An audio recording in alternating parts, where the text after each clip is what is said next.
All right, hello and welcome to Leviathan News. It is the last day of the month, April 30th, and also the last day that I'm going to be here for the next week. I'm going on vacation for the first time in a while, and Right on. fully turning off. Are you going somewhere warm? I'm going to Colorado to see my parents. Okay. Yeah, family trip. So, but not going to touch anything for a week, and going to be not terminally online during that time period. When was the last? So I got here today. DeFi Advisoor, how's it going? I'm good. Hope you enjoy your vacation, man. Yeah, Well earned, above and beyond. And by the way, I hope you're going to the playoff game. And I'm just thinking about it, that maybe you're going. I might have to. You should. If that's, I know you're a fan of Denver and the way they're playing, like you should. Hopefully I can. I mean, they're going to start round 2 on Saturday. So I will definitely be there, and I might try to get some tickets. Let's see how expensive they are. Who are they up against? They're playing. Do they know yet? They're playing the Wolves. The Wolves? Yeah, it's going to be. You guys are better, right? You guys are better than them, like. I mean, in theory, but you never know. For sure. But like, you need to take this like top 6 games. Like, you should take it in 5. Yeah, it's great to go and see the games. I'm a Denver Nuggets fan, and I've been watching Jokic for like 8 years now, 7 years, ever since he was drafted. And I think when I quit crypto, I'm just going to become like a sports commentator. You should, man. and make Denver videos every day. I would try to follow with you. Maybe you can get me. I used to be an addict to it, by the way. I think one of the shows I've watched the most in my life for a specific period was ESPN First Take. I used to watch it religiously, like on YouTube here in Israel. But I enjoyed it so much. I was so much into American sports, mostly NBA. But I was so into all the stuff around it. I don't know if people know, I used to analyze soccer games before. I used to like a few years ago. Did it for like 5 years as an analyst. The advisor, it's called football, not soccer. Yeah, you're right. But I want Sam and I know it as well. But yeah, that's called football. Like it's with the feet, you know. And also got Waj here today. What's up? It's going well. It's airdrop season again, so smiles all around. Okay, so if not all smiles, I have to say, not all smiles from what I have seen on Twitter. Well, let's run through this. If crypto were football teams, who would they be? So let's start here. Bitcoin, right? Are they like Man U? No. Definitely not Man U. They're By like the way, you know, this is a Man U fan. Yeah. No. Man United are not doing so well anymore. The Bitcoin's number 1. It has to be Real Madrid, right? Real Madrid? Yeah. No wonder why I don't like it. And then ETH would be number 2. Barcelona, all the way to go. Possibly, yeah. Barcelona, right? That makes sense. Yeah, they're having a bit of a turbulent time right now, and just a bit like ETH as well. Yeah, but they're a younger team, you know, and they have to grow, but they got a lot more potential than maybe. Wait, so you're not going to go with like a Premier League team? I mean, like Arsenal? Maybe Man City. I mean, ETH could potentially. Don't do it yourself. Don't do it yourself, Waj. I know. But if you see, if I say that, I have to sell all of my ETH right now. Yeah. Don't do it. It's not worth it. No, it's really not. Well, what about Eigenlayer, who we're going to talk about today? Where would they fall? Are they going to be like it's like one of those new owners that comes in and like buys a team, right? And gets everyone excited. It's like PSG, right? And then has, I mean, like coming up, right? Maybe like maybe Eigenlayer is the Man City, right? Because like Man City was kind of down in the dregs of the third league in the UK, and then they got bought and they've got pushed up back into the Premier League again. Maybe we'll see. I guess to be fair, look, Eigenlayer's done really well. They've managed to get 15 billion in TVL, maybe something around that off the top of my head, I can't remember. they've bought something fairly innovative around. It's like dominated the headlines for the vast majority of the last 1 year. And now finally they've got a token. People have become incredibly wealthy from it, but some people aren't happy. Okay, so let's get into that. Like, first impressions on the Eigenlayer token announcement. What do you think, Waj? It was pretty much as I expected. I think nowadays it's so hard to please everyone. There's always going to be people who feel like they deserve more. But I'm happy. I deposited on day one. I never touched it, and yeah, I'm fairly happy. I think most people who deposited early probably made between 50 to 100% on their ETH deposit. So yeah, I can't complain. Can't complain on that. I think there are some things that I'm not particularly happy about. I think the geo blocking was one of them. I find that pretty crazy. And like the non-transferable token as well just seems a bit unusual as well. Not entirely sure why they've done that. I think they probably should have just waited a little while longer, figured out exactly how these point systems will work directly with the LRT protocols, and to really calculate everyone's points, and like really avoid all of this confusion between the different phases. There's 3 seasons of the airdrop as well. Yeah, probably could have communicated all of that a lot better. It's all been a little messy, right? So over the past 6 months, you've been able to earn Eigen points, and the Eigen points have been collected by individual stakers, and then also the LRTs as well too. But from what I saw, based on the claim pages, there was no like one-to-one conversion of points. It was kind of nebulous how points got converted over, and there nobody really had a firm conversion ratio. Yeah, I think they complicated it a little bit. I think they added like some time component to the calculation, so the longer you were staking, like, meant you got somewhat of a multiplier. But I think like the biggest confusion around people is like some people are seeing that they can claim, some people are saying like their balance is 0. And like I can see like one of the comments that we have here, someone deposited RSETH, which is from Kelp, and they've got nothing, and it's the same case for me as well. So don't worry, you will get your airdrop. It'll probably just be part of phase 2. And phase 2 is probably going to be in a few weeks' time, maybe longer, because Eigenlayer need to work directly with these teams to calculate like how much everyone's points are worth. So yeah, I think all of this confusion just doesn't help. Like, people don't want to be confused when it comes to an airdrop. People want to be bullish, and like this is like it doesn't really feel like that at the moment. Yeah, the Eigenlayer PR people probably don't deserve a raise after this. No, I think it's been quite a nightmare. The announcement that they came out with was really confusing and caused quite a bit of firestorm for half the day of people getting really angry. Yeah, because like some people were able to see like how much they've got. I mean, I think actually the biggest thing that caused outrage was this whole idea of the geo blocking. Like, why wouldn't they tell people at day one, or even like in the first few weeks, that, by the way, we may have some sort of geo blocking process? Why wouldn't they geo block deposits if that was the case? Yeah, that's the strange thing, right? Is that they took deposits from everywhere, but in order to claim the token, you have to be in one of their jurisdictions, which is half the world. It's like half the world. Yeah. Yeah. Let me see if I can find that picture of the map. But of course, the US is in there. Canada was questionably in there as well too. Even though in Canada, it probably wouldn't be considered a security or anything. And the just general like blocking, like half of Africa is blocked, Russia's blocked, I think China was blocked as well too.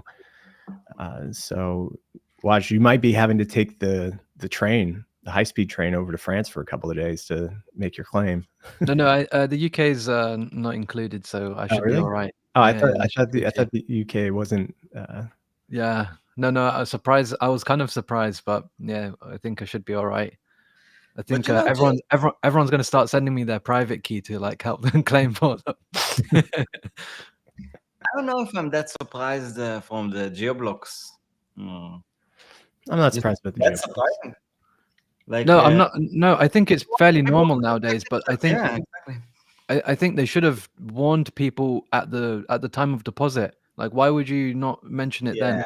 Yeah, exactly. That's not. I agree with that. But like, you know why.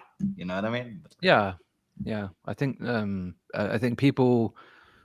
I think people just wouldn't have deposited if that was the case. many times too. For sure. Like, and I agree that a lot of the like the way it's communicated, and also like the timing. Why do it so much? I mean, why do it now if it's not like everything is all set? There's no reason, right. like, Why would you create? wait, Why would you create confusion? Yeah.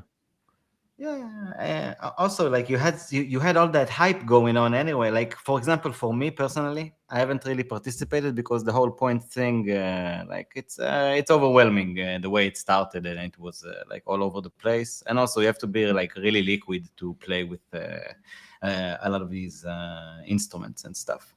But at some point, I was kind of starting to be sure that, okay, some of this hype is going to be real. Like, a lot of these tokens are probably going to be huge. And there's no way to know. But you can already see that at least some people understand that there's a chance that all these points won't become like unimaginable amounts of money. I think it will. Yeah. I mean, based on, so Eigenlayer came out, they said that there's going to be about 1.6 billion circulating at the time of the TGE. 5% is going to go towards the initial airdrop, and then there's another 10% that's going to be allocated towards like future airdrops as well too. The team gets what, like 25%, and then the other investors get another 30%. So, or maybe it was like 60% total. And then there's some other like foundation community tokens as well too. I thought the most interesting thing out of it was just that the token itself is going to be locked for the first year. So these are non-transferable tokens that you're going to get. And I guess they're going like the safe route. So Safe had a similar situation. They just unlocked this past week. And with Safe, you would receive the tokens. They just kind of like sat in your wallet for a long time. And then at the end of the period, there was like a vote amongst token holders to make everything liquid. And now they're liquid. But for the Eigenlayer drop, there's a 1-year holding period that's going to be coming up after the TGE. But I saw some people talking about how the investor and team vesting essentially starts at that period. So everybody that's locked up, they're all going to start vesting. All those team and investor tokens are going to start vesting pretty much at the same time that everybody gets liquid. You're muted, Waj. Waj, you're muted. It's okay. Yeah, so the vesting is kind of strange. I would have liked to see them push the vesting a little bit longer, just so that the you don't get those huge overlaps. So right now I believe that there's a 1-year lockup for the team and investors, and then they have a 3-year lock after that. And so by the time the token it's a 1-year cliff and then 2 years vesting. And so they will start vesting as soon as the token unlocks, and for retail, which I don't know. It's going to be interesting. Interesting for sure. Yeah. Waj, are you still having audio issues? Yeah, we'll give him 1 minute. Yeah, I mean, I think that like these short vests are becoming standard. 3 years is really quick to unlock all the team tokens that are there. Yeah, 3 years you think is quick? I think it's pretty quick. Like, what's the standard? Like, what do you consider like the normal these days? I don't know. For a project of this size, I would have liked to see it get pushed out to like 5 or 7 years. Yeah. Yeah.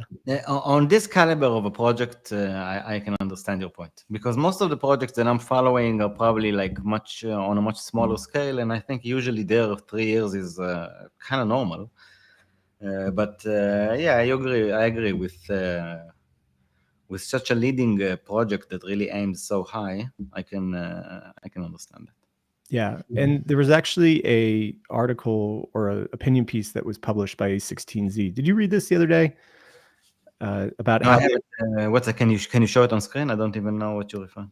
Yeah, so this was a opinion piece that was put out by one of the senior people at A16Z, and essentially they were talking about like how meme coins are like, we need to have less meme coins and better regulations so that we can launch these projects at super high FTVs. And in it, he writes that another solution for tokens so they don't just pump and dump is requiring long lockup periods to prevent get rich quick schemes.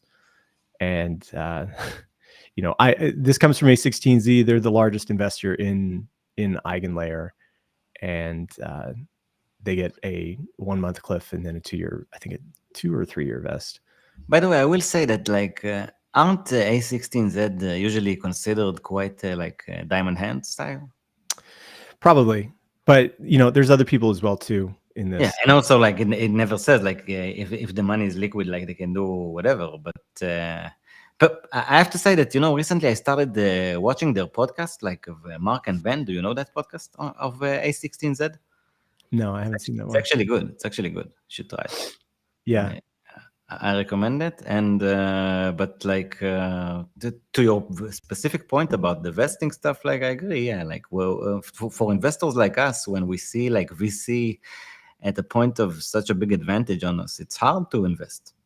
Like I wouldn't invest quickly in a project that I know that VCs are already like before me in a very good price. Like, well, I'm usually the way I invest, at least personally. I'm mixed on this. So I'm of the opinion that tokens should be vested as fast as possible, and that everything should be liquid within the short amount of time.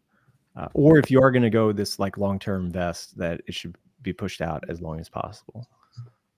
We were looking at some charts last week where I think if you look at like Solana, something like Solana was like 60% liquid out of the circulating supply within 6 months or 7 months, and there was like ample time to accumulate at like $1 with Solana. And with these high FTV projects, it's kind of the other way, where they get the valuations get pushed so high, and then retail essentially has to absorb all the selling pressure. Yeah, but with Solana, I actually remember some stuff about a lot of these. Like Solana used to have the image of like, okay, that's the blockchain where all the VCs like came in and made their money, like the first go on, like dumped on retail. No, that's the way I remember. At least with the guys from like the All In podcast, like Chamat and Sachs and all these guys. They had like a show where they kind of laughed at it, that like the money that they didn't at Solana. They didn't exactly like say it like that, but that was like the impression that was made. You know what I mean? The valuations back then were super low. I know they were super low, but we've kind of entered this like new paradigm where the way to deploy a hot crypto project now is to start with like 5% circulating and have these super high FTVs and have massive amounts of tokens that are in like team and investor allocations. I think the Eigenlayer one is like 60%. So, they might hold those tokens for a long period of time. Like Shahram and the guys might never sell, since they'll be able to generate revenue on them. But at the same time, like it does help to have like a high, or like a high float, like regular FTV instead of like a low float higher FTV, and then have to absorb all that selling pressure. You just get those like down only charts. Retail get wrecked. I actually think that like the way a project does this kind of stuff, it's usually like everything basically. It's a representation of the culture of the organization, and like where they're coming from, and like it says a lot in a way if you actually start digging into it. And to your point, Sam, I think it's actually going to be a very diverse way of actually launching, because I think that different projects are actually going to present a lot of interesting new ways. And of course, some will be probably not as good and get a lot of criticism and and some less. I'm very much if I can give a shout out here, I'm very much looking forward to what's going to happen, and it should be very soon actually, with Tapioca DAO. Because they've been building their own way of how to launch the token in a way that I think transparency and being very fair towards the community that has supported along the way is a key issue there, and they're really talking about it a lot. And I really hope that it's actually going to be the way that I hope. And honestly, very, very curious for it. I hope it's going to be this month, actually. Yeah, but the advisor, do you think that it's actually going to launch at a low valuation, or is it just so overhyped that it's going to be a ridiculous valuation? And no, about the about the valuation, right. you can't actually decide as a consumer what's the valuation going to be, because if a project seems huge to people and it was marketed well, the FDV is either way going to be huge. But it's more about the question of, okay, who got the distribution and who got to get in at what point, and what's the actual VC situation, you know what I mean? Because I agree, with a project that has a lot of a big narrative and a lot of potential, FDV is going to be big, however you're going to look at it. And not and sometimes, yeah, I personally, if I can find a project that can, that I can get in very early and all the tokens pretty much are already out, then for sure. But that's kind of a rare case, wouldn't you say? Like Sam says, it doesn't happen a lot these days, or maybe it was you, Waj, I don't remember. But today, usually they release 5 or 10% of the supply at first, because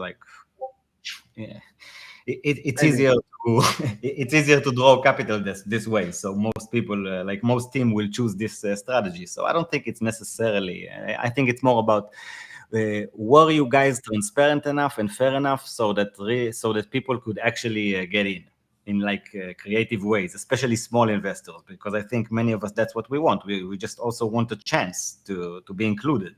You know what I mean? And by the way, personally, I really like the way of LBPs. By the way, and there's going to be an LBP there, because I think that launches that are, at first, when I was a complete noob in crypto, I thought that getting in a private sale and all that kind of stuff was oh yeah, for sure. But then when I started realizing how it actually works, okay, maybe it's not as safe, and I didn't think about the sales that were before the sale. But with an LBP, at least you have time to consider when an LBP is going on. And if it was at least transparent and you know what was the price before, and who are the VCs, then I don't know. I think it's pretty much as fair as it can get, because it can never be 100% fair. You know what I mean? If you're within a community that knows about the project earlier, then Maybe. I think LBPs aren't always the best. Most of the charts after LBPs are down only. Very rarely. But I don't think it's because of the LBP. I think it's because a lot of the projects are just not necessarily bringing interesting solutions, and people just play this game of tokens for the trade of it. But the actual way to launch it, you have no one. Once the LBP is concluded, everyone's in. So who's buying the token next? Well, I mean that's the issue, right? But at least you're liquid then. Yeah. Whoever wanted. What I mean, I don't think I really understand the issue with it. Oh no, my point is really okay, imagine you've got a really, really hyped project and everyone wants to get in. Okay, so you've got this LBP, it lasts 1 week, everyone's able to get in. And then what happens is, and I've seen this time and time again over the last few months, once a token is tradable, like after a week, once the LBP is done, the token price just goes down only because all the buyers managed to buy in that 1 week period, and there's no one left to buy. And that's why the charts often look really horrible, and most people just end up not making money. Yeah, but don't you think it's because like the token that they bought doesn't actually do anything? So once the LBP ends, it's like everything in crypto. No yeah, token really does anything. I don't know, but you know, like for example, tokens to like bring in revenue. I think there's a lot of people who are into these tokens and locking them. I'm one of them, for example. Like, and I don't know if it's going to work or not, but I know that a lot of people play to according to that reason. You know what I mean? And I think that yeah, like for example, tokens who do not share revenue personally, I don't really accumulate them anymore because like I've changed the way I perceive it. But you know, like some people invest this way and some people invest the other way. Like some play only growth and some play like value. Yeah, I see where you're coming from. I think like bear markets are the time for those kind of tokens. In the bull market, the fundamentals don't really matter so much. It doesn't matter if there's a token that generates a crazy amount of revenue or a token that generates zero revenue. Listen, for sure, everything is overvalued.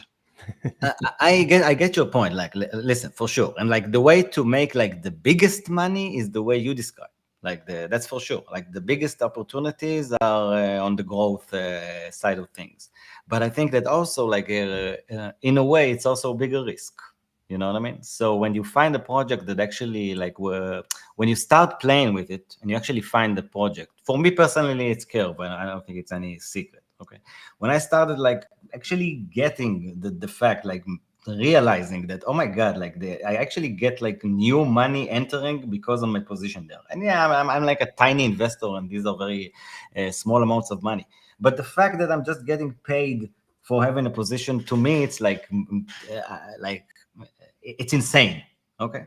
So it's become like the thing I'm drawn into the most. So I'm into locking these tokens, and you're right. Like in a bear market, you can for sure see the advantage there. But also, you know, in a bear market, the income from these projects is very small, actually. But in a bull market, actually, and if some of these will actually turn out to be like significant project, like 5 or 10 years from now, then for me, like that's the actual bet that and people like myself, I think, are taking. And you know, it might work, it might not, but like to me, it's a bet that I'm much more comfortable with than like what I try to do, like my first bull market, the first time, that it was like, okay, there's like a lot of spaceships going out to the moon every day, and you just try to be on as many spaceships as you want, but you should also know when to like go off of the spaceship. And for me personally, I never knew like when to. I just didn't know when to sell. So I just went all the way up with a lot of these projects and then all the way down. and I don't trust myself next time to all of a sudden, yeah, okay, this time I will sell it on top. Because I remember that feeling of like, okay, even if you're 100x, and I'm actually saying it like from experience, ridiculous as it may sound, like even if you're 100x on something, even if it was a very tiny investment, there's something inside you, that greed that says, yeah, but if it only does doubles again, I'm going to be 200x. And then you're like, oh man, like. Yeah. Wait, I wanted to talk about, I got another question for you. Let's talk about how the Eigenlayer airdrop was structured. So came out yesterday, and again, like, I don't know if they probably just need a new comms guy, because the comms were really bad yesterday.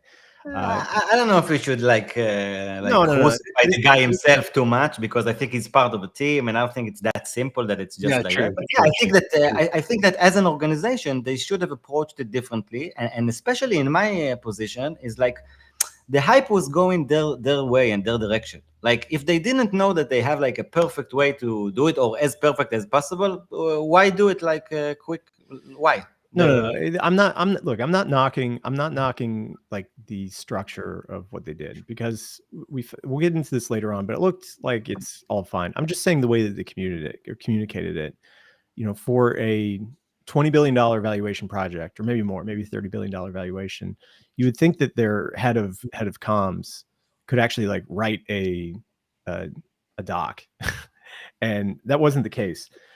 They actually came out, and in this first document, there was this like season 1, phase 1, phase 2 stuff that they really didn't explain very well. And so in season 1, phase 1, which is the first part of the airdrop, essentially pretty much everybody that's going to get airdropped is people that stake directly with Eigenlayer, and then people who staked directly through LRTs. And there was actually a comment about Pendle and Equilibrium, which have been, and Gearbox, which have been like the biggest DeFi places for people to go and farm Eigen points.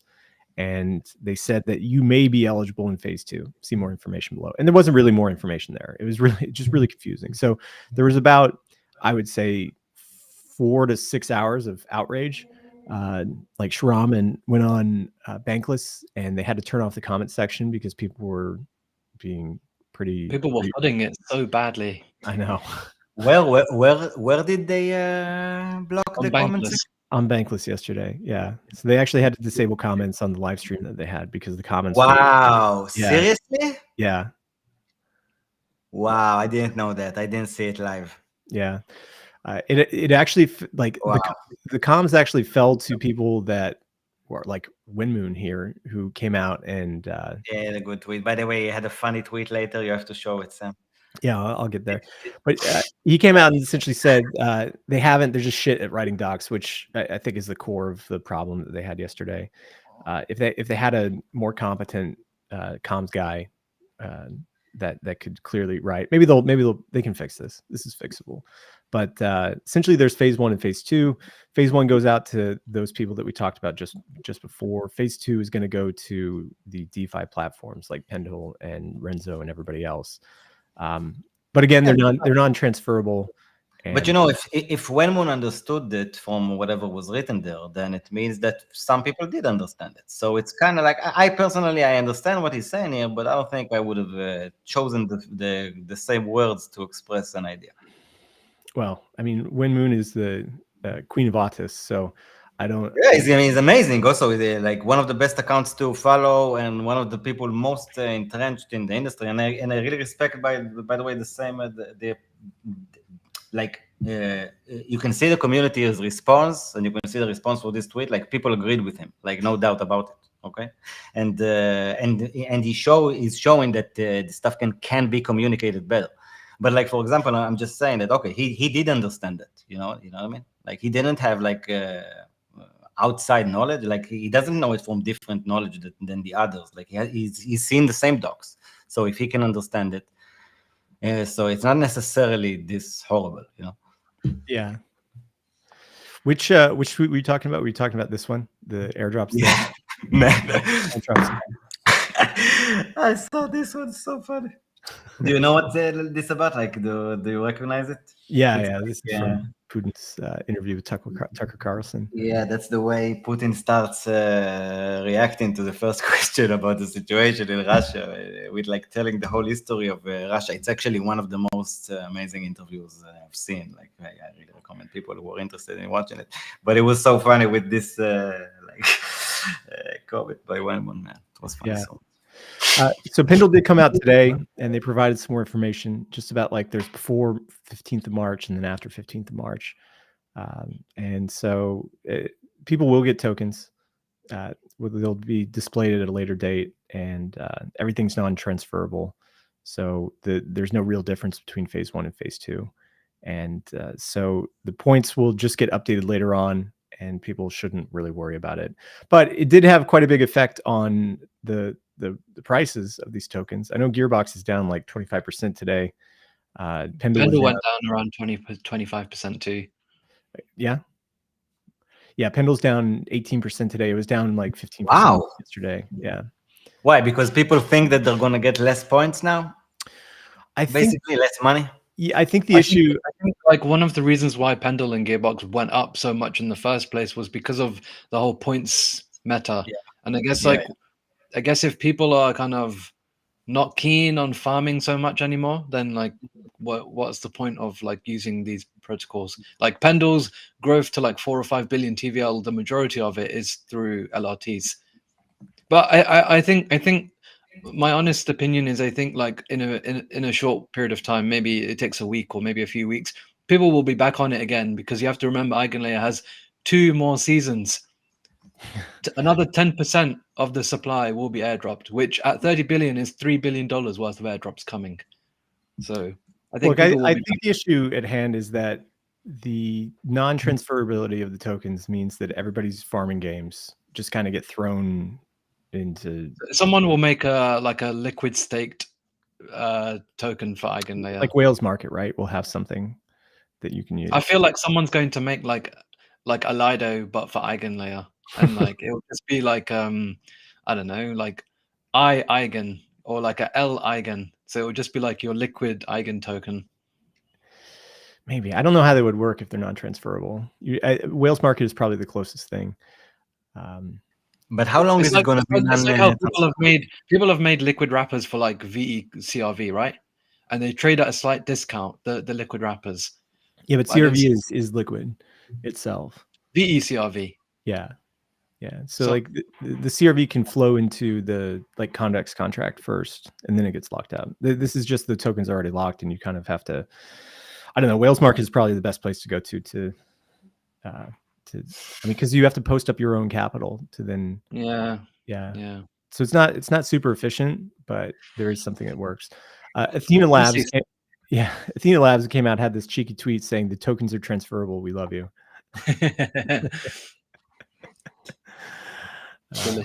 Yeah, people are gonna ride it now. You know, they can get a lot of like. It's basically all I saw on X like yesterday. Yeah, I mean, to be fair, it was like the biggest airdrop ever in the history of airdrops. I think so. I mean, it's trading on like the derivative Eigen is trading at $10 right now, which is like 16 billion FDV. So FDV or and how much is gonna like the market cap at first gonna be? Like, did they say how like what percentage? It'll be small. It'll be small. It'll be very small. I can't remember off the top of my head what it is. But less than 10%. Yeah, I mean, it really depends. Like, when do they turn on the like transfer function or like the liquid function? Because like at the start, Eigen is going to be non-transferable. So like, how long are they going to wait for that? I mean, I haven't seen the source on like it being 1 year, but if it's as Sam says, it's 1 year, then that's a very long time. Yeah, but it also like it all depends like who gets to open the token first, and if everyone gets it at the same time, then I can understand like why they see it as fair. Don't know. Yeah, let's see. I mean, the good thing was though, like it wasn't just the Eigenlayer airdrop; it was also the Renzo airdrop. And I think I didn't even follow that, to be honest. I mean, Renzo started trading at 3 billion FDV, which was pretty crazy. Wow. But that has dumped after what happened. It started trading at 3 billion. Yeah, it has dumped a bit. It's a little under 2 billion now, and it seems to be somewhat stabilized there. Wow, it's so weird. And then there was also Camino. What do I know? And I think something regarding Friendtech is probably going to be this week too. Oh, I heard it. Yeah, I saw on Thursday. You say it's Thursday. Wow, I'm really like I'm looking forward to it. I have some points though. See, look, when everyone has not a lot, but I have a few, so I'm curious. Good. Can be cool. Good. So, Renzo ran into the same issues, airdrop issues, where they were giving 2.5% to airdrop farmers, to e-beggars. We talked about this a couple of days ago, and they actually came back and increased that amount because it's like it's a little bit different for Renzo, right? And it's the same for Eigenlayer as well too. That you essentially pull in all these deposits. I think Renzo had 4 billion, Eigenlayer had 15 billion. And they pull in all these deposits, and Renzo gave out 2.5% for 6 months of staking. Eigenlayer is giving out like 5 for similar amounts as well too. It is what it is, I guess. Yeah, Congrats. Nothing taking away from either of the projects, right? I think that just getting nitpicky on the token design and launch is just always going to be contentious. Yeah, I think there'll always be people who are not happy. Yeah. So here's the docs, right? It says here, year 1, no tokens will be unlocked. Oh wait, no, sorry. This is the investor and early contribution. We'll so see. it's 1 year. It's 1 year for the investors and early contributors. But I don't think it would be 1 year for the airdrop guys. We'll find out. I've heard. I hope not. Otherwise, I'm going to short Eigen with sides. Yeah, but where? Because it's liquid. Hyperliquid. Yeah, hyperliquid. Yeah. Can you short something before it's transferable? You can short the derivative on Hyperliquid.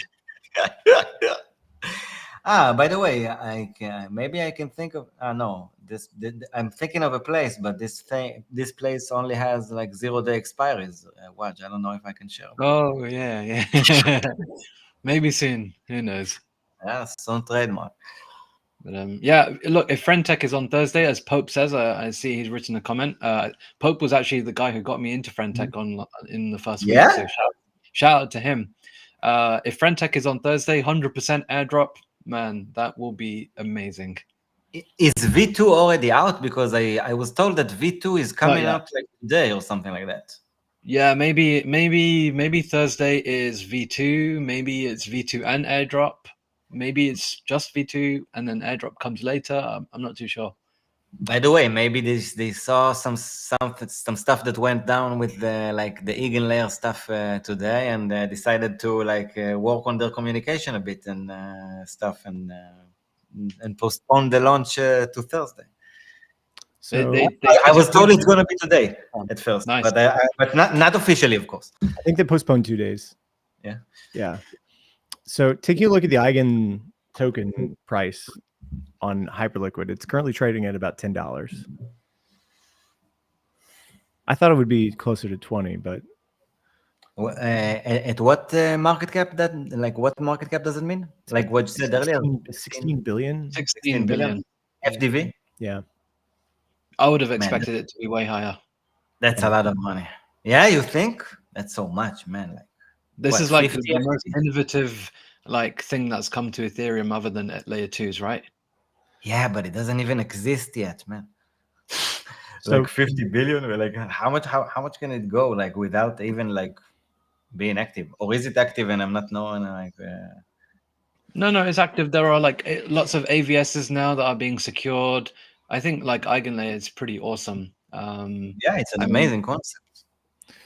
Okay, so if WorldCoin is 40 billion, then why can't Eigen be somewhat similar? Of course they're different. Of course they're extremely different. If WorldCoin is 40 billion, I want Eigen at $250 billion. Yeah. Yeah. At least, man, at least. So with the FDV right now, Eigenlayer would be somewhere between Dogecoin and Avalanche. But those two. Wait, no, but you're talking about FDV, and these are actual market FDV, yeah. No, but according to FDV, they will be much lower, right? Yeah, with the current market cap at 5% airdrop, it'd be what? Even if it's a little higher than that, then it's probably $1 billion or so.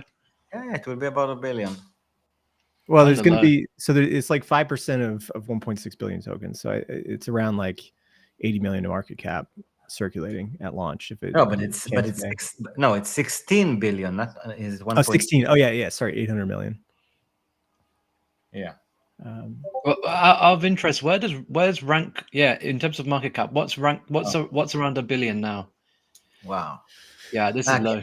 By the way, Sam, can we show the comment by Pope? It's very interesting about the fact that they're going to allow, Friendtech is going to allow the airdrop to be shared with key holders. Wow, that's so cool. I know about a lot of people they did tweet that. talking about it. Yeah, they did a lot tweet of people sold a lot of tokens because they said they want to share it. That's insane. Like some people have like insane, like the elite users of Frentech, they have their keys like so expensive. It's insane. Like the amount of money that was generated there. Like on that front, I think Frentech was extremely innovative. Even for someone like myself, by the way, I made like 0.7 ETH from like Frentech. It's insane to me. You know what I mean? Just because people like decided to buy and sell my keys, like this is insane to me. Like, the advisor, you're going to share your airdrop with your key holders. no. I'm gonna maybe find an editor for our episode on Leviathan or whatever.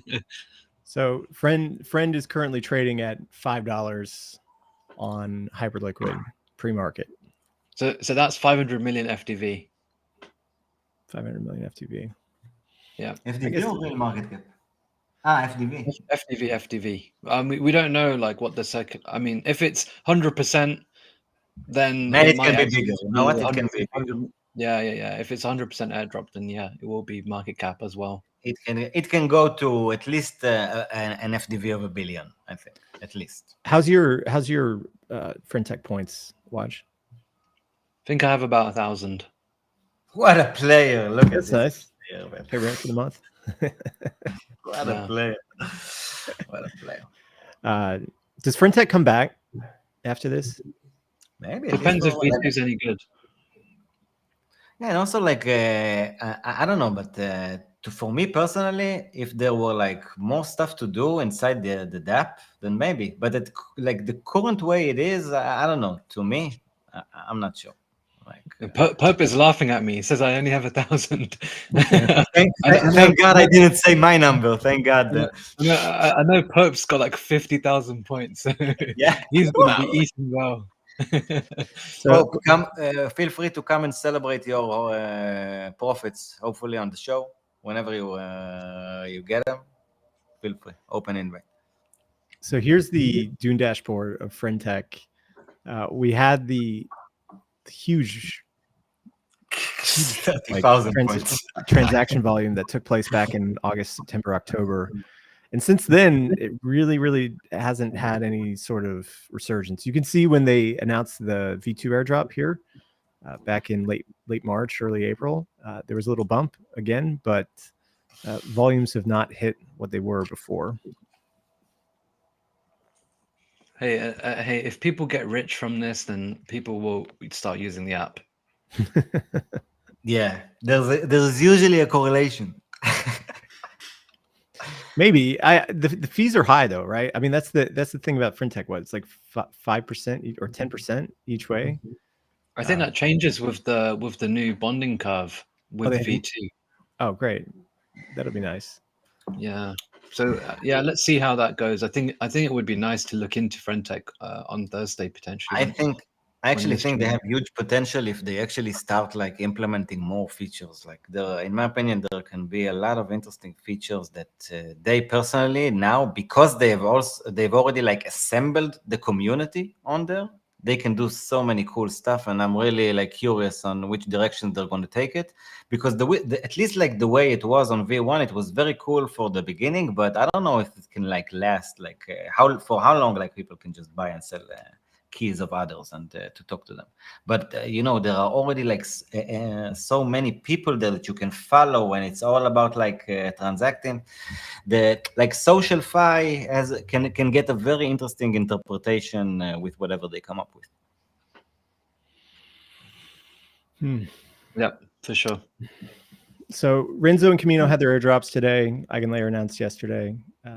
What else is coming up on the airdrop schedule? We've got all of the layer 2s, ZK Sync, Linear, Scroll. Are you on all of these, Waj?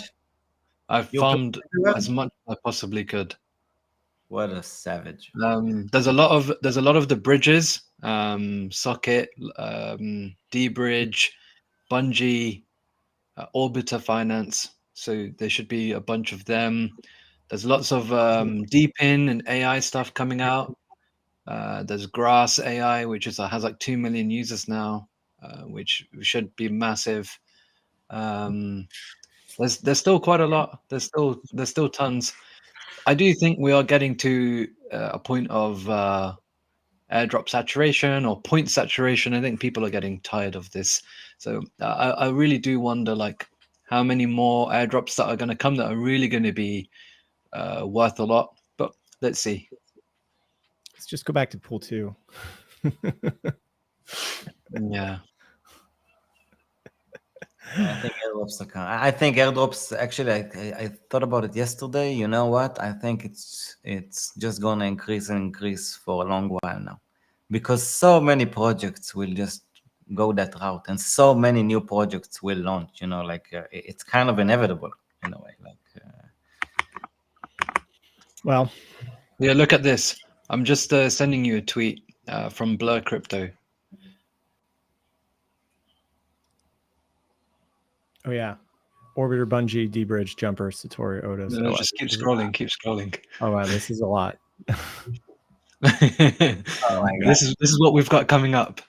Oh my god! Look at this, Jesus. guys. Is this stop?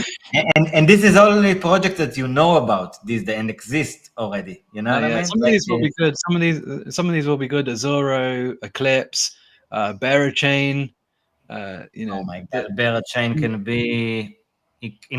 I don't know, but I think Berachain can be so huge. Yeah, we've got loads of modular stuff, the shared sequencers, roll-ups as a service. Man, there's so many. There are so many projects coming out. The altcoin inflation is insane. Yeah, and you know, like, think about, like, this is like project that you already know that's coming out. Like, think about it. It's like so many are still cooking and we don't know about them. So many of them haven't even started cooking yet. Like, there's no reason for people to stop airdropping all of a sudden. You know what I mean? Like, it's the easiest marketing in crypto in a way.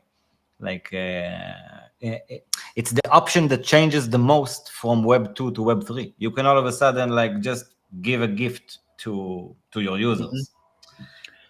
Yeah, we've got so many big ones. I completely forgot. We got Layer 0 coming out as well. We've got Monad. Oh, wow. Layer 0.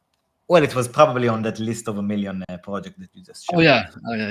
I think Berachain will be exciting. I think we should cover that a lot when it comes. Yeah. I actually think the whole Omni world is gonna really start showing some. Like, at first, I was very suspicious about the whole Omni narrative, but as time goes on and I see newer projects, and especially after we talked to Layer 0 Waj, I think Omni is going to be huge.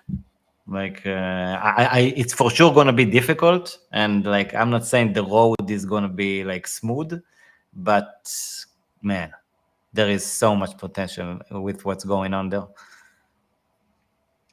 Yep, let's see. I think the next 6 months we see like a lot of these start dropping tokens. Can we talk about some other DeFi stuff? So I'm just taking a look at the charts. The OG DeFi projects have just been getting crushed recently. Yep. Everything's just near all-time lows for everything that deployed back in 2021, 2020. And we're actually on CRV Death Watch again. CRV is trading at 40 cents. The classic of prices. This is the OTC price, right? No, this is just the back then liquid trading price right now.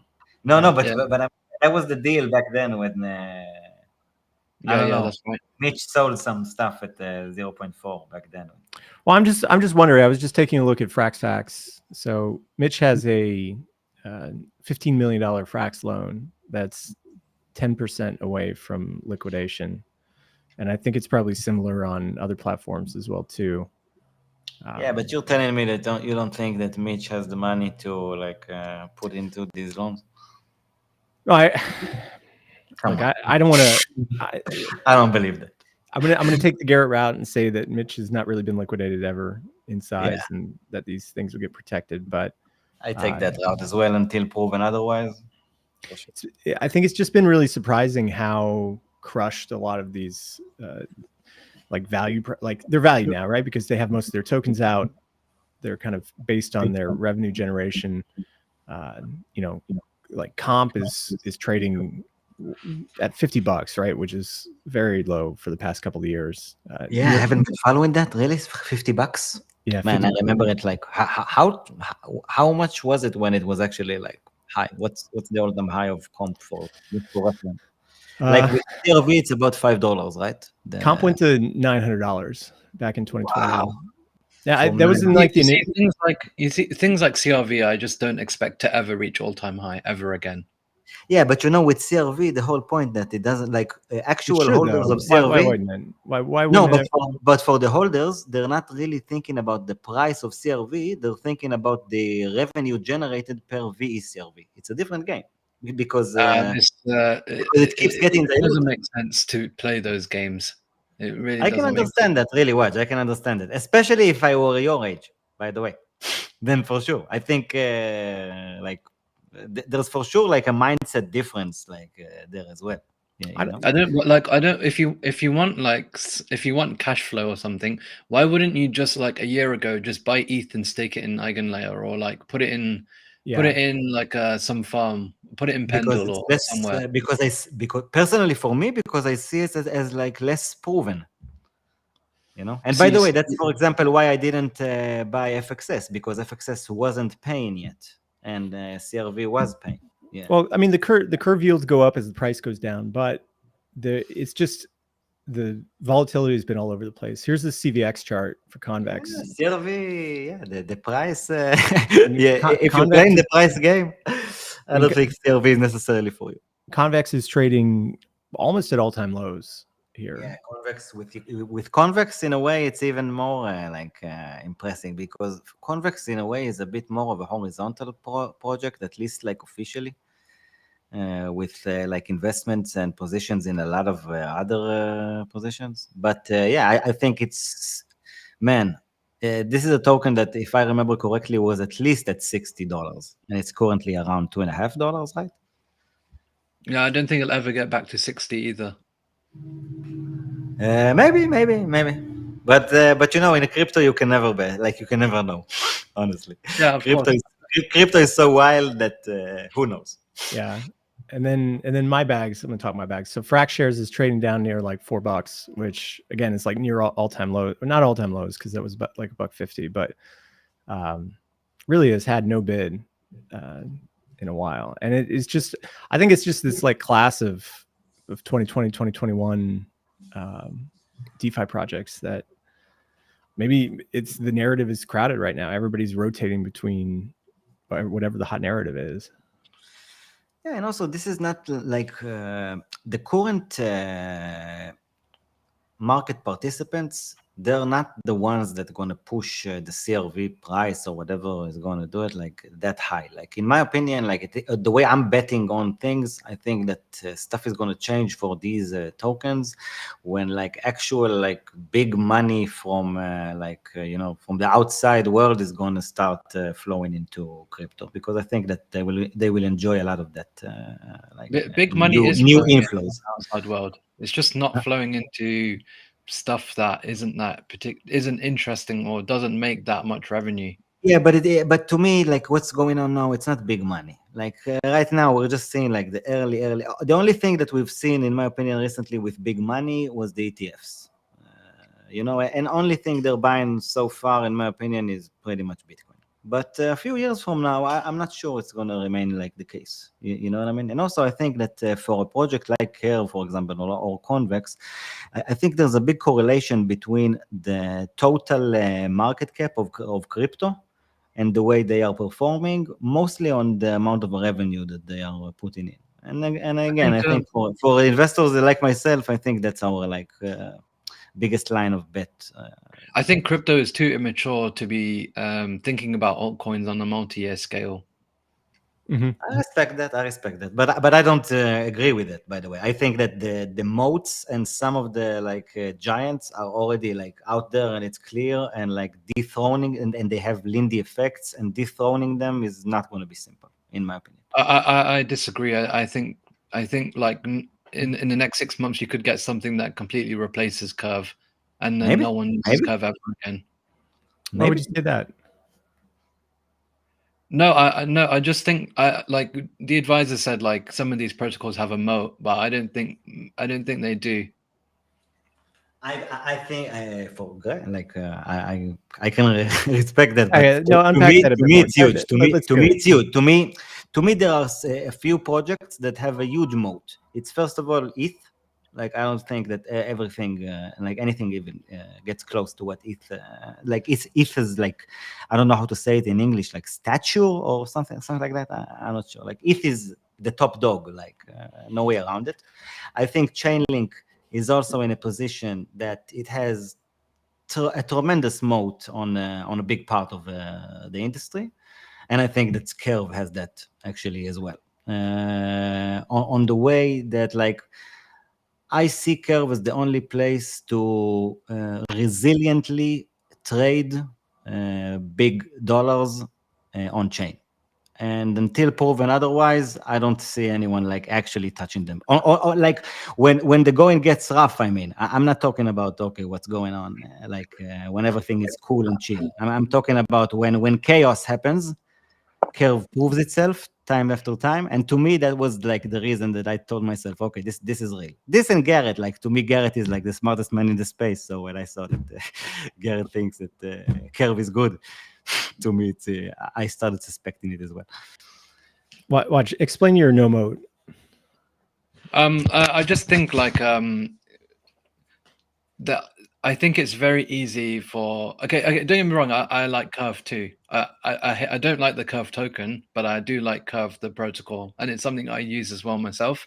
But I don't think like it has enough features and enough innovation that really means that it's going to always stand the test of time. I think if it did, it wouldn't be trading at all-time lows right now. And like I don't think you can even put it in the same category as anything like ETH or Chainlink.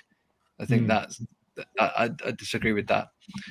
I think I think if you're thinking about something like from a moat perspective, the only thing I can think of is something like Uniswap, where it doesn't matter what the fees are, it doesn't matter like how It doesn't much. matter because they haven't turned on the fee switch and they won't. Yeah, exactly. But in terms of like an actual protocol, I think that's something that people will probably still use in like a year or two's time. But yeah, I can't confidently say that about Curve. Well, to me, I think that both of them are not going anywhere. You're right. Like Uni also has its own moat, but to me, it's not like as exciting as the moat that as the other moats that I've referred to, because I don't see like the actual way that I, as an investor, can earn from it. And the way that and by the way, there's a huge issue with Chainlink on that front as well. But according to my bet, at least, and I have like a small position there as well. Like I think that Chainlink token has a chance to significantly increase in price and at some point start paying. So on that case, I took that bet that, okay, they're not paying me for it now, but I think the potential is big enough for me to want to have this position. And but again, to me, it's a matter of like the specific mode that I'm talking about. Like I see Curve as much more resilient than Uniswap, and to me, that's a very big issue. Like I think if someone wants to trade like millions of dollars of stable coins, and by the way, stable coins, and to be honest, like with Curve these days, it's not even about that. It's about stuff like Llama Land and CRVUSD. Like I just think that Mitch is the smartest guy in the space, and like he's like 5 or 10 steps ahead of everyone. But again, this is of course the way I feel about stuff and perceive them, and this is not financial advice of any kind. But I don't necessarily see I don't think that Uniswap has an actual bigger moat than Curve when it comes to liquidity. Then why is the TVL on Curve like dropping so much in comparison to everything else? Because the real money is not even in yet. Like it's not like right now we're just playing like we're just seeing the experiment. We're not seeing like the actual charade. We're seeing the rehearsals, and they're tiny, and no one really cares about them. But the game starts when actual money is going to come in. And my bet is it's going to reach this place. And you're right. By the way, it can reach other places. Like it's a bet. I'm not saying that like it's not. It is a bet. Fair enough. So I guess like I'll be interested then when like I see the metrics and I see the real money coming in. Otherwise, like I have better ROI looking elsewhere. Yeah, for sure. Maybe. Like a lot of stuff is going to outperform it, by the way, for sure. But I'm saying If you're so sure about that, then why would you even invest in CRV? What do you mean? Well, if it gets low enough, it makes sense, right? Yeah. Yeah. No, I didn't understand your question. What? No, my question was like, if you said you think that there's a lot of things that will outperform CRV, right? Yeah, And but they're a bigger risk. But they're at bigger risk to me as an investor. Like to me, CRV, the chance that it's actually going to survive, what's people like, it's called like the Z factor. Like how is it going to? What's the chances of actual survivability? And in my opinion, Curve is one of the projects with the most chances to survive. And it's a big part of the way like that I'm taking this specific bet, because you're actually right. I think most projects that even like projects that are interesting today, very good chance that in 2, 3, or 5 years they're gone and we'll never even remember them. Okay, but the real game is choosing now those who will last. You know.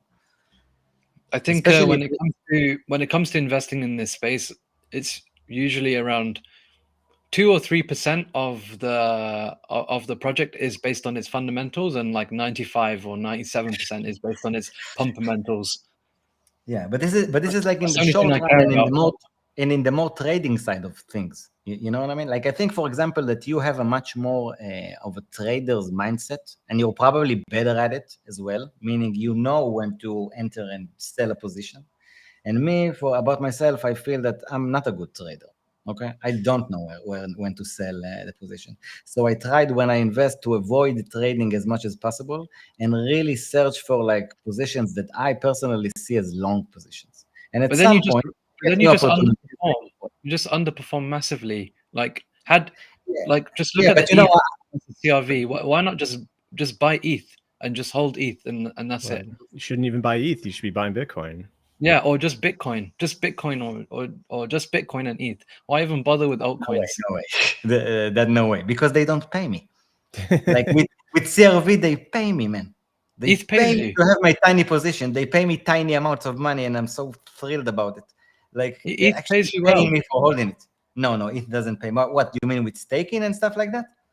Yeah, I mean, you could have dropped your ETH in Eigenlayer a year It's cool, ago. But listen, if I had like a much bigger amount of money, then for sure. But no, no. Curve is like such a more interesting CRV, bet, because Curve actually like provides us, it's actually very similar, but no, for me, I think Curve is just is really just starting, and I think it has a very like I see it as the most like connected protocol. Like you see the ecosystem around Curve and how many projects are built around it. Like show me one project that has this kind of ecosystem around it, honestly. Well, they're growing. I mean, you just have to look where the flows go, like on Base with Airdrop and. Yeah, but the Airdrop, with all due respect, and I really respect this product and Alex and what they're building, I think they're in an amazing position on Base. But like they don't have like the vast ecosystem that Curve has, or they're not dealing with the same amount of capital yet, and they don't have Llama Land and Xer. Come on, like with all. So I think like just to make it clear, like I'm not bearish on like the Curve protocol. I think it's you are, but great protocol. I literally used Curve today myself. I like it. I use it all the time. And that's why I'm taking my bet, by the way, because I know I would like never invest want in to know CRV. that like people use Curve, like real literally DeFi makes users no sense use to me to ever invest in CRV. Yeah, I know you won't, but that's okay. But that's actually very. And by the way, if I have to bet right now, I'm pretty sure that you will outperform me with your investment. And then that's why cool. then why not invest in something else other than CRV? Because I can't play the games you can play. You know what I mean? It doesn't take the same amount of energy, and for me, investing also is about like, okay, how do you feel when like you go to sleep and when you get up? Like, are you nervous? Are you tense? Like, it's a whole game that is. At the end of the day, it's not only about making money, it's about staying sane, and it's about how much risk are you taking, and about what you can handle with, and like how many hours can you put into a day. Like it's a much bigger thing. And by the way, one of the dApps that I'm most waiting for, and I think are going to be huge in crypto, is all about, okay, let me just imitate what others do. Let me, like, for example, if I think someone like you is a great investor and you can do a lot of stuff that I want, basically I want tools to copy you, very conveniently and efficiently, because like, no, I'm not going to be a trader, man. Like, it's not for me. I know it's the way to make most money, but it's only the way to make the most money if you're like great at it. And if you're not great at it, there's a good chance that you won't make as much money. But like, for example, one of the dApps that I'm looking forward to the most is a dApp that friends are building, and it's a copy trading dApp. And I think this whole narrative can be huge. And by the way, Friendtech, that's what I was referring to earlier. I want this kind of stuff from Friendtech, to be honest. Like, let me like have all these people that I'm following and are already there. Like, okay, let me follow them. Let me copy them. Let me do something like with what they're doing. Let me know what they're investing in, and like in an easier way. Not only communicate with them like on a Web 2 way. Let me interact with them on a Web 3 ways, other than just, okay, let me buy your tokens. And by the way, Waj, I do have some investments in more interesting comments. I'm not like putting all my money in Curve and saying like. I knew that. But for me, it's a very big part of my strategy, because to me, the fact that there are projects that are actually willing to pay me some of the revenue and to share the revenue, to me, it's the most exciting thing in crypto. Like, to me, it's the only thing that makes me feel like, oh my God, I can really be the bank for like, not debanked. I can be the bank. And that's the most insane part of crypto to me, in my mind, because with other like, for a tiny investor like myself, investments without crypto are pretty much impossible. Like, what am I going to do? Go to the bank and ask them to give me open a stock portfolio and take their commissions to me, and decide to block my account whenever they feel like it, whenever the government tells them that, okay, DeFi Advisoor is not behaving. I want this self-custody, immutability, and oh my God, I can have self-custody and someone's gonna pay me for something. Like, it's I'm like, oh my God. Fair enough. Fair enough. Well, I'm gonna go dump my Camino airdrop now. There's one. We'll just leave it at that. Thanks everybody for being here today. It was a good chat. We did have a good conversation. It was good. Waj, always a pleasure to have you on, man. We should have you on as much as possible, really. Yeah, for sure. I'll try my best. All right. Well, thanks everybody for being here today, and we will be back. Not me for a week, but hopefully tomorrow. I should be on. DA and the guys will be here. Enjoy your vacation, Sam. Yeah, thanks. Have fun. Rest a bit. You deserve it. I will. Disconnect.